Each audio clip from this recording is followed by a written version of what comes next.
That's a very, very important question. To be honest with you, if you want to practice as an accountant, the best qualification you can do is to become a professional accountant.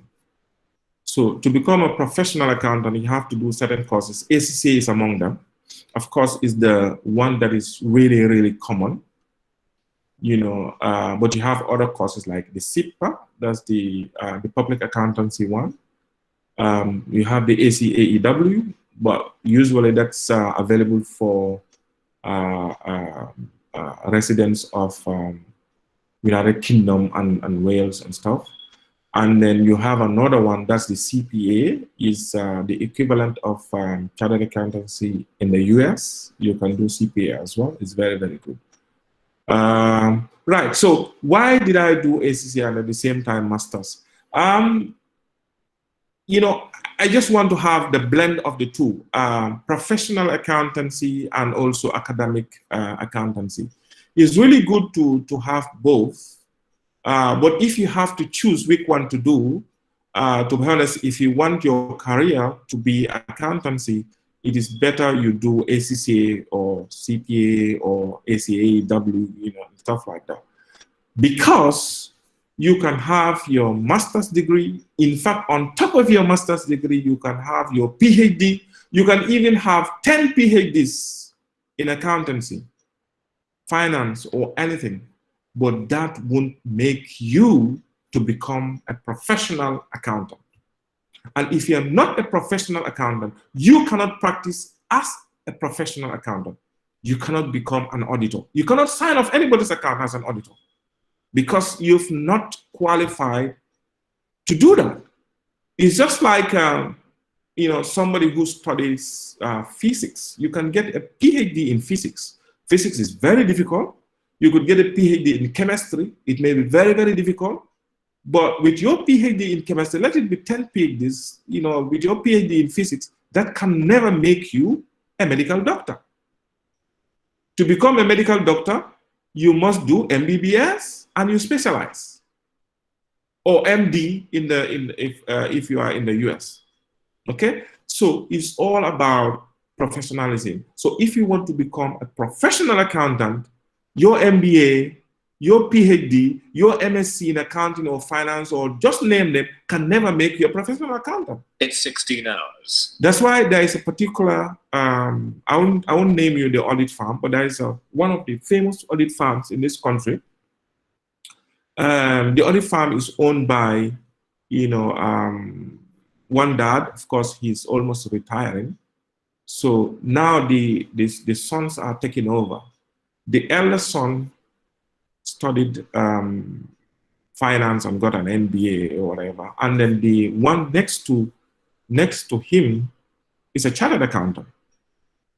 Now the organization is run by that guy, even though the eldest son is there with so many MBAs, but cannot sign off accounts because he's not an accountant.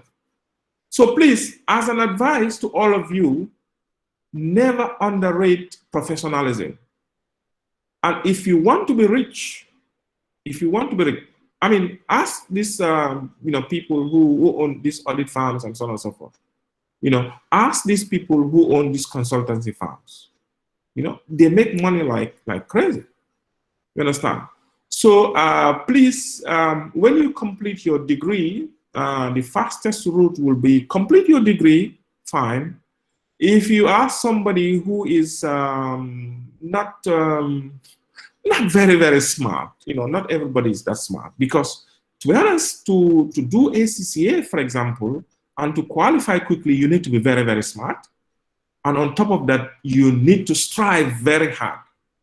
So your best route is maybe after completing your degree, your first degree, you could do your master's degree, maybe in finance or in accounting.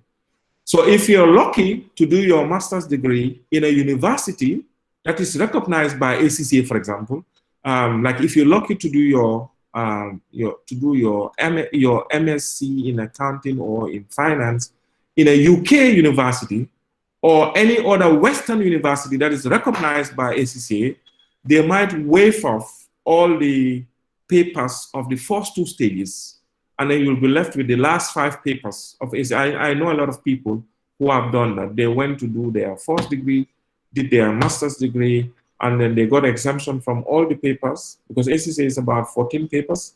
They got an exemption from all the 9 papers. They did the last 5 papers, which is faster.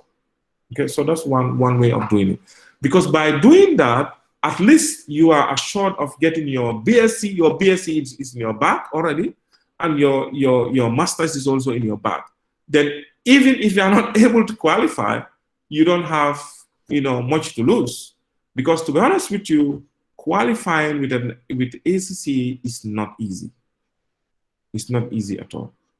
So that's the bit of advice I can give you. I hope that is helpful. Yes, very well. Just helpful. Good.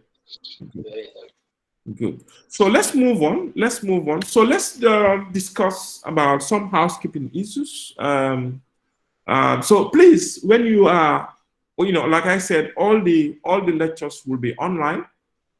So if you entering in the online classroom, just like you entering in a crowd, you always try to mute yourself. You always try to reduce your talking and stuff like that. So the same thing.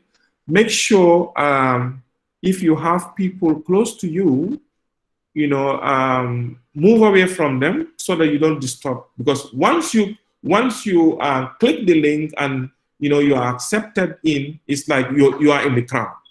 So if there is too much noise in your background, everybody hears the same. And sometimes the people might be saying things that might be confidential. So please, immediately you enter, make sure you mute. I have a way of muting everybody, but sometimes I don't just want to mute you. You understand? So, but you have this culture of muting yourself immediately you enter. So always make sure before you attend any class, I will always send you the lecture notes. I have already done yesterday. I don't know whether some of you have seen it through the WhatsApp link. Have you seen it? Yes, we did.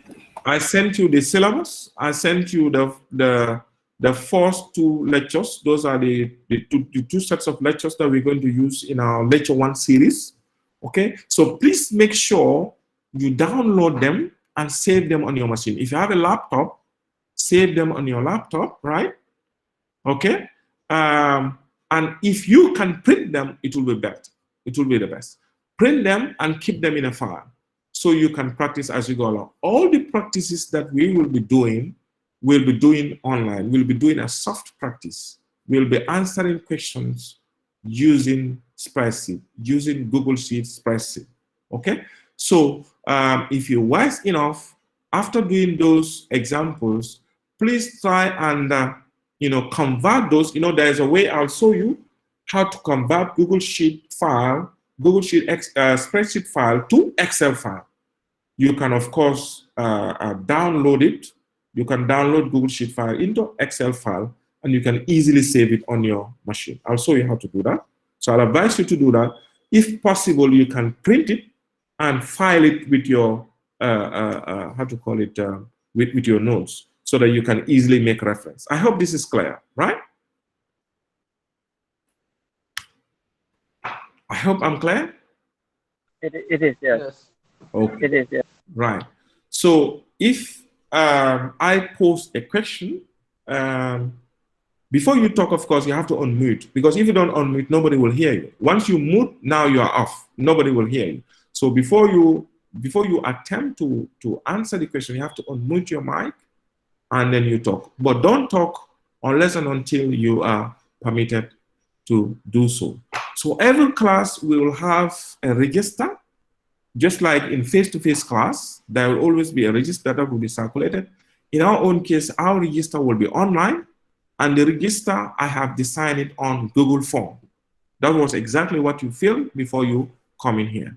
Okay, so this is very, very important, because I'm going to keep record of all of it. So I want to know who comes to class and who doesn't come to class. It's really, really important. So don't just say after class I can go back and watch the videos. Don't say that. Okay. Attend the class is very, very, very important. That classroom interaction is really, really important.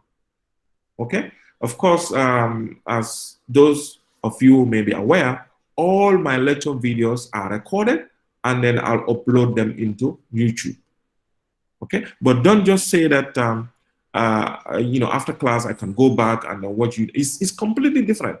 This one is like you are in class. You have the opportunity to ask questions, you know, where you have doubt. Okay, so when you listen to the video, it's past. That's history. The only thing you can get from there is what has been said there, and then period. I hope I'm clear. Right. So the lecture notes, I have summarized them into a PowerPoint, and of course they will be projected on the Google Meet, just like we've been doing here, and the solutions will be answered through Google Sheets spreadsheet. Okay, I have said that already. Students are encouraged, of course. Please try and have your own laptop if you haven't got one. It will not be convenient using your mobile or your tablet for this purpose.